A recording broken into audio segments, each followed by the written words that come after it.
ශාස්ත්‍රපති පූජ්‍ය කත්නෝරුවේ සිරිධම්ම හිමියන්ගේ පූර්ණ අනුශාසකත්වයේ යටතේ ඓතිහාසික පුරාණ විහාරය ප්‍රතිසංස්කරණය කර ශාසනයට පූජා කිරීම අද සිදු කෙරුණා.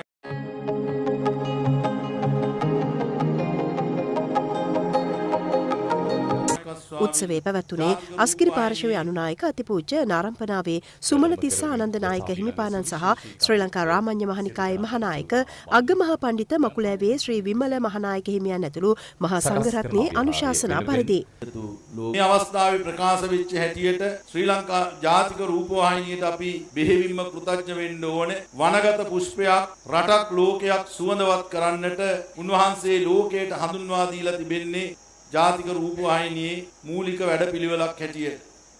ඒ නිසා අද උන්වහන්සේ මේ රටේ පමණක් නෙමෙයි ජාත්‍යන්තර වශයෙන් පවා ඊටාම විචිත්‍ර ධර්ම කතිකයන් වහන්සේ නමක් හැටියට හැමදෙනාගේම ජනාදරයට පාත්‍ර වෙලා තිබෙනවා.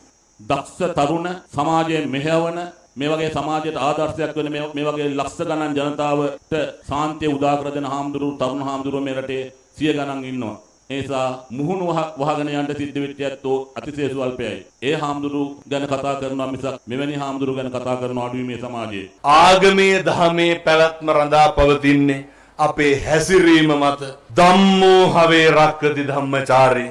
මේ පින්වත් මහා සංඝ රත්නයේ වැඩ ඉන්න තාක්කල් භික්ෂු භික්ෂුණී උපාසක උපාසිකා සිව්වණක් පිරිස මේ පන්සලත් එක්ක ඉන්න තාක්කල් ධර්මයත් එක්ක ඉන්න තාක්කල් පින්නතුනේ කවදාවත් සම්බුද්ධ ශාසනය විනාශ වෙන්නේ නැහැ. මේක ජාතික රූපවාහිනියට කරන ගෞරවයක් විදිහට. අපේ රටේ අර කෙරෙන්නම ඕන දේ නිසි විදිහට කරන ආයතනයක් තමයි ජාතික රූපවාහිනිය කියලා. මට තේරුණේ මම ජාතික රූපවාහිනියේ ධර්මදේශනා කරන්න යනකොට. හේතුව තමයි කිසිම ලාභ ලෝභයක් අපේක්ෂාවෙන් තොරව අර නේ අපේ සමාජේ කතා බහ කරන විදිහට කියනවනම් අර සල්ලිත් නෙමෙයි views ගන්නත් නෙමෙයි අර හොඳ quality දෙයක් සමාජගත කරන්න උත්සාහ කරන නාලිකාවක් විදිහට ජාතික රූපවාහිනිය මට ආරාධනා කරලා අපේ අසංගය ගිහිල්ලා පළවෙනි වැඩසටහන කරා සම්මාදිට්ඨිය. ඒ තුලින් මුළු ලෝකයක් කත්නෝරුවේ සිරිධම්ම කියන හාමුදුරුව දැනගත්තට පස්සේ